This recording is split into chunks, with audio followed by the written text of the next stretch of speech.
तरीका है, या तो आप आईएसपी प्रोग्रामिंग करते हैं। आईएसपी प्रोग्रामिंग मतलब वायरिंग वाली। यहाँ पे देख लो, ये पहला जो है ये data zero, command, clock, ground, VCC Q और वीसीसी, ये 6 वायर लगा के आप बोर्ड के साथ कनेक्शन देते हो। ठीक है, सभी को अपनी अपनी जगह पर। फिर क्रिस्टल की दोनों पिन को शॉर्ट करके ग्राउंड कर देते हैं। ठीक है, तो ये काम करने लगता है। अगर जो आपने ईएमएमसी के हिसाब से ही वायरिंग की है, ईएमएमसी में 1.8 जहाँ से निकल रहा है उसी पे इसका 1.8 कनेक्टेड है। वीसीसी 3.3 जहाँ से निकलता है वही 3.3 यहाँ कनेक्टेड है। और डेटा ज़ीरो सब कुछ ज़ीरो ओम्स पे ही कनेक्टेड है, मतलब जहाँ पर बॉल से निकली ट्रैक वहीं पे कनेक्टेड है। तो आपको बोर्ड को पावर देने की ज़रूरत नहीं पड़ेगी। कुछ लोग बोलते हैं ना कि अलग से पावर देते हैं, कुछ लोग बोलते हैं कि प्रोग्रामर में इसके इनपुट में 12 वोल्ट देते हैं। अलग अलग तरीके से लोग करते हैं, लेकिन मेरे तरीके से ऐसा है कि अगर जो आपके पास डेटा शीट कंप्लीट है वीसीसी और वीसीसी क्यू के साथ वाले, तो आपको ये इतनी वायर लगा देनी है, बोर्ड को पावर देने की ज़रूरत नहीं है। इसी से आपका यूएमसी चलने लगेगा। ठीक है, कंप्यूटर पर। ठीक है, एक तरीका ये है। दूसरा तरीका है, हमने अभी आईसी निकाल ली है, इसके बाद रिवॉल्विंग कर ली है जो कि आपने देखा। इसके बाद ये डॉट वाला निशान है प्रोग्रामर पे, यहाँ पर ऐसे रख देना है।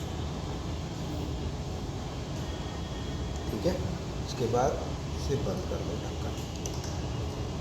ओके, ये दो प्रोसेस, रिवॉल्विंग और फिट इसके अंदर फिट कर लें। डेटा केबल से कनेक्शन नहीं है। ये हो गया आप कंप्यूटर से कनेक्ट। अगर जो आपने सब कुछ सही रखा हुआ है, इसके अंदर ड्राइवर परफेक्ट है, वो देखने के लिए और एक्स बटन दबाना है। ठीक है, और डिवाइस मैनेजर में जाओ और नीचे जाओ। यूनिवर्सल बस में अगर जो कोई भी एक्सक्लेमेटरी मार्क दिखता है आपको, तो मतलब डिवाइस ड्राइवर का प्रॉब्लम है। तो यहाँ डिवाइस ड्राइवर सब कुछ कंप्लीट है, तो फिर सब कुछ सही है। ठीक है, ये कनेक्ट हो जाएगा। ये प्रोग्रामर टूल के थ्रू। ठीक है, ये टूल की हमें ज़रूरत पड़ेगी। तो इसको क्या करना है, डबल क्लिक करके ओपन करना है। नॉर्मली ये प्रोग्रामर बोलता है कि एडमिनिस्ट्रेटर प्रिविलेज के साथ ही इसे खोलो, मतलब राइट क्लिक करके, यहाँ पर राइट क्लिक करके रन एज एडमिनिस्ट्रेटर और फिर चालू करो, ऐसा बोलता है। लेकिन मैं इसको पूरी प्रिविलेज नहीं देना चाहता, है ना, अपनी प्राइवेसी को भंग करने का पूरा इसको अथॉरिटी नहीं देना चाहता, तो मैं डायरेक्ट खोलूँ। ठीक है, अब इसमें ये पेज खुल गया। यहाँ पर आइडेंटिफाई ईएमएमसी और डायरेक्ट ईएमएमसी। डायरेक्ट ईएमएमसी अगर जो आपने ये चेक बॉक्स में दबा रखा है तो वायरिंग करनी है। अगर जो आइडेंटिफाई ईएमएमसी मतलब हमने अभी प्रोग्रामर में जो आईसी फिट की हुई है, तो ये चेक बॉक्स को ऐसे ही रहने देना जैसे अभी बंद है, या चेक नहीं रहना चाहिए जब आप ईएमएमसी आईसी इसमें रखते हैं। ठीक है, इसके बाद आइडेंटिफाई ईएमएमसी करना है।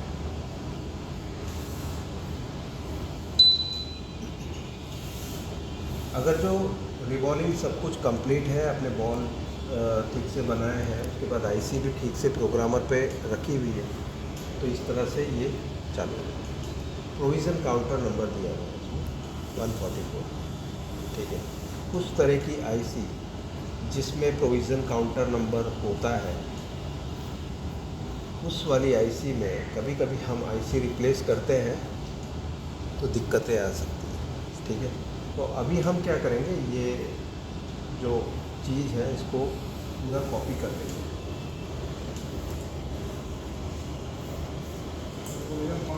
हाँ, ये मैं कॉपी कर लूँगा पहले। और कॉपी करने के लिए क्या है, मैं यहाँ से लेकर, अब देख लो आपकी यूज़र फाइल और CSD फाइल अगर जो सही है, तो आपने जब राइट कर लिया उसके बाद ये दिखना चाहिए, इसका device information, platform, manufacturer, board, build ID और बिल्ड डिस्क्रिप्शन, ये आना चाहिए। ठीक है, और इंटरनल स्टोरेज भी बताना चाहिए। ठीक है, अगर जो आपकी आईसी का डेटा ओके है, तो ये बता रहा है, दैट मीन्स आईसी का डेटा ओके है। तो इसको मैं पहले कॉपी कर लेता हूँ। तो मैं क्या करूँगा, कितना एरिया कॉपी करूँगा, यहाँ VCC से लेकर मैंने कितना वोल्टेज रखा, DDR कितनी रखी, इसकी बस विड्थ कितनी रखी, सारी जानकारी इसके अंदर है। VCC से नीचे तक कॉपी कर लेना है, ठीक है। Ctrl+C, फिर बाद में नोट पैड ले लो, नोट पैड में Ctrl+V, ठीक है, Ctrl+C Ctrl+V। अब देखो ये सारा इन्फॉर्मेशन यहाँ भी आ गया है। तो इसे हम डिस्क्रिप्शन फाइल, पहले फाइल, ठीक है, सेव एज, ठीक है। अब मैं फोल्डर बना लेता हूँ यहाँ पे, फॉर्मवेयर करके 5 नंबर फोल्डर बनाता हूँ पहले, 5 नंबर, इसको नाम देता हूँ फॉर्मवेयर, कैप्स लॉक, ठीक है। और इसके अंदर एक फोल्डर बनाता हूँ एंड्रॉइड,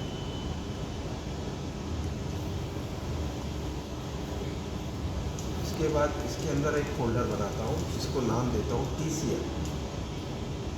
ये सर है लेकिन TCL नाम दिया है क्योंकि TCL ब्रांड का बोर्ड है। अब इसको डबल क्लिक करके TCL के अंदर सब फोल्डर बनेगा, क्या, मॉडल नंबर का, जो कि ये सर नहीं तो मॉडल नंबर उसका बोर्ड नंबर यहाँ पर है, ओके। 3RT841B, 3RT841, ठीक है। और मैं इसको लिखता हूँ टेस्टेड ओके। अभी मेरे को पता नहीं है, लेकिन मैं जब इसको चेक करूँगा किसी ओके बोर्ड पे तब टेस्टेड ओके हो जाएगा। अभी फ़िलहाल डेड बोर्ड पे चेक कर रहे हैं, ठीक है। इसको ऐसे रख के इसके अंदर डिटेल का फोल्डर एक बना लो, ठीक है। डिटेल के अंदर ये डिस्क्रिप्शन नाम लिखकर सेव कर दो, ठीक है, डिस्क्रिप्शन,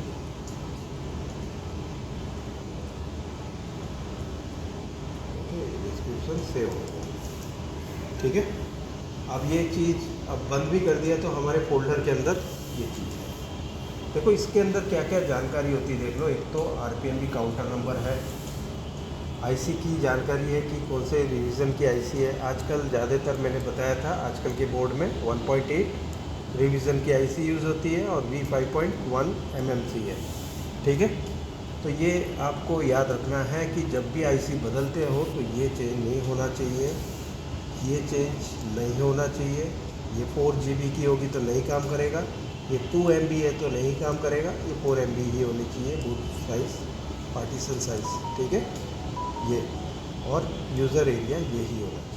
कैच साइज़ क्या होती है, कुछ भी टेम्प्ररी डेटा जो होता है जो कि काम का नहीं है वो सारा कैच साइज़ में चले जाता है, ठीक है। तो कैच साइज़ इसकी है 64 MB, जो फालतू चीज़ें इसमें सेव हो जाती है, ओके। तो यहाँ पे देखो ये जानकारी भी इसकी इम्पॉर्टेंट है। ये क्या है, ये बता रहा है कि बोर्ड पे जो सॉफ्टवेयर है वो सही है, क्योंकि एंड्रॉयड वर्जन ओके है, इसका छेड़छाड़ नहीं हुई है।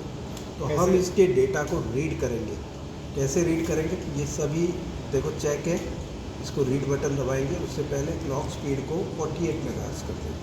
इसमें बाय डिफ़ॉल्ट क्या आया, बस में 8 बिट हम इसमें सेटिंग कर देंगे। एक फर्मवेयर में, एंड्रॉयड में, TCL में, इसके अंदर डेटा फोल्डर, ठीक है, डेटा को सिलेक्ट करो तो ये सीधा रीड होना शुरू हो जाएगा। अभी कुछ सेटिंग है जो मैंने नहीं बताया, वो पहले देख लेना आपको। अभी मैं बताऊंगा कि जैसे ही पूरा हो जाएगा, इसको लगेगा टाइम 8 मिनट का।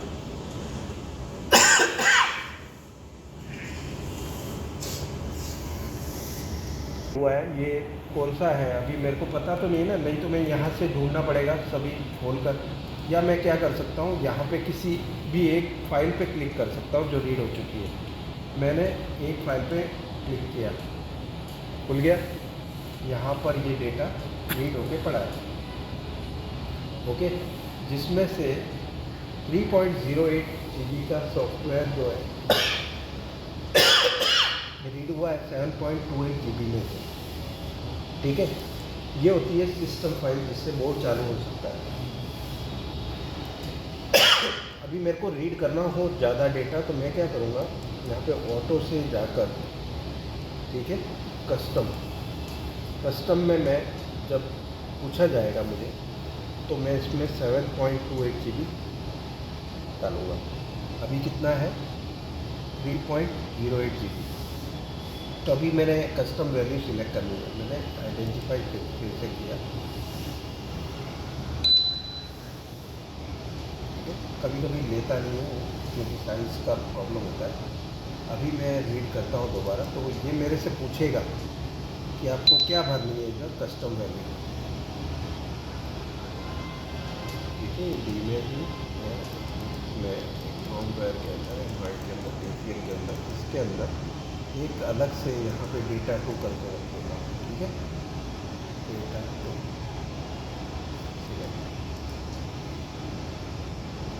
अभी एक कस्टम वैल्यू पूछ नहीं रहा है, ये इसका एरर है, ये ऑटो ही रह गया, सॉरी ऑटो ही रह गया, सॉरी मैंने सिलेक्ट नहीं किया। डेटा टू ये सब डिलीट कर दो, ओके। देखो फिर से मैं आइडेंटिफाई करता हूँ। हाँ, मेरे को पहले बताना था आपको, सेटिंग में जाके ये काम पहले करना है। ये दोनों चीज़ को पहले कल दिखा दिया था मैंने, ये दोनों को बंद रखना है जब रीड करते हैं, ठीक है, वरना आपका डेटा ख़राब हो जाएगा। ओके डेटा भी, ये दोनों को बंद रखना है। कस्टम, ठीक है, कस्टम सिलेक्ट हो गया है,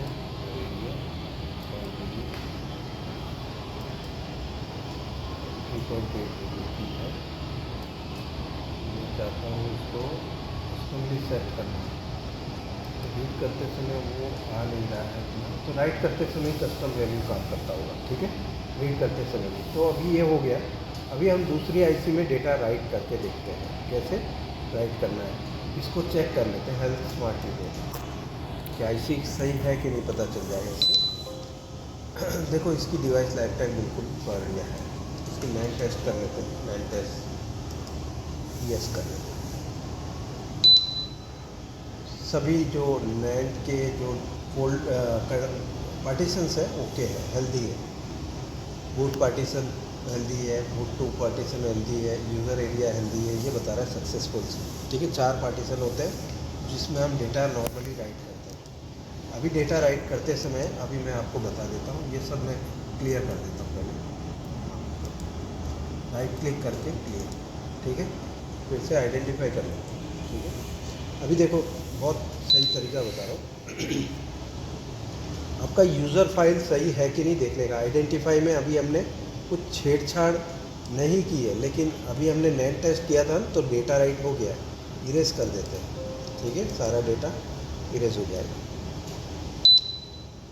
अब क्योंकि ये सैमसंग की IC है तो आपको स्पेशल टास्क में ये फंक्शन मिल जाता है क्लीन करने का, लेकिन मैं कहूँगा कि RPMB वाले में क्लीन करने मत जाओ, ओके।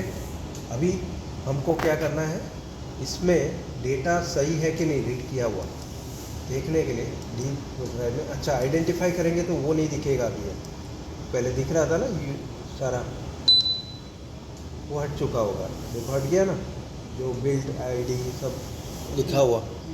अब जो हमने डेटा सेव किया था 8 नंबर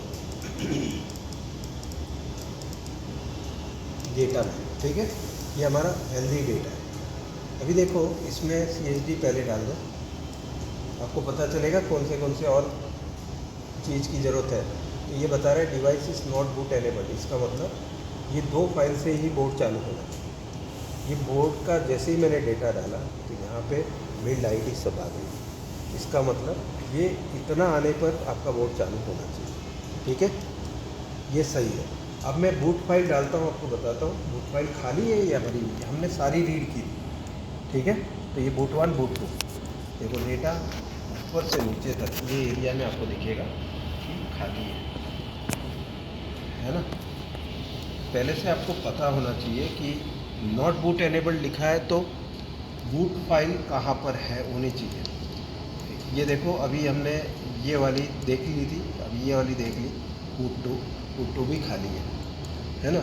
तो मैं सिर्फ 2 भी फाइल राइट करूँ ना तो भी अपना काम बनता है, ये क्लियर कर देता हूँ। गुड वन, इससे भी बोर्ड चालू होना चाहिए इतना राइट करने पर। अभी राइट करने के बाद यहाँ पर राइट बटन यूज़ करना है, लेकिन मैं कहूँगा EMMC फैक्ट्री रीसेट कर लो एवरी टाइम। देखो अभी ये अटक गया है ना, तो प्रोग्रामर बंद करो और रीस्टार्ट करो।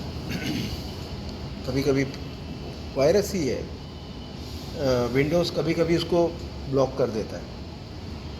आइडेंटिफाई, ठीक है। राइट स्पीड जो है मैं यहाँ पर क्लॉक स्पीड दे दूँगा 48 मेगाहर्ट्ज़, बस स्पीड दूँगा 8 बिट, ठीक है। क्यों? क्योंकि 8 बिट ऑटो से सेट हुआ। 52 मेगाहर्ट्ज़ ले रहा है लेकिन मैं 48 रख रहा हूँ। 52 मेगाहर्ट्ज़ ये ऑटो में ले रहा है ना, ये अपने आप चेंज होता रहेगा। 6 मेगाहर्ट्ज़ ये कभी स्पीड चेंज होती रहेगी यहाँ पे। अभी 48 मेगाहर्ट्ज़ पे एक ही स्पीड पे राइट होगा, ठीक है। अभी हम क्या करेंगे, ये सारी फाइल को राइट करेंगे, CSD और यूज़र फाइल, और EMMC फैक्ट्री रीसेट करना। इससे RPM भी नंबर चेंज नहीं होगा, वो रहेगा इससे, ठीक है। देखो मैं आइडेंटिफाई करूँ तो RPM भी नंबर रहेगा, देखो है ना। लेकिन ये टास्क से सब चला जाएगा, ये नहीं करना है जब RPM भी नंबर हो। अभी देखो इसमें से हम ले रहे हैं यूज़र एरिया में डाल दिया, CSD को CSD में डाल दिया, यूज़र एरिया को यूज़र एरिया में डाला है। तो ये प्लेटफॉर्म बता रहा है ना हमको कि ये प्लेटफॉर्म है, तो राइटिंग स्टार्ट कर सकते हैं। ये दोनों को बंद कर दो, राइटिंग स्टार्ट, ठीक है। ये दोनों बंद किया है तो ये दोनों फाइल राइट नहीं होगी, सिर्फ 2 ही यूज़र एरिया और CSD राइट होगी। CSD क्या गाइड करती है कि आप प्रोसेसर कहाँ से बूटिंग स्टार्ट करेगा, ठीक है। बूट 1 से स्टार्ट करेगा, बूट 2 से स्टार्ट करेगा, या यूज़र एरिया से।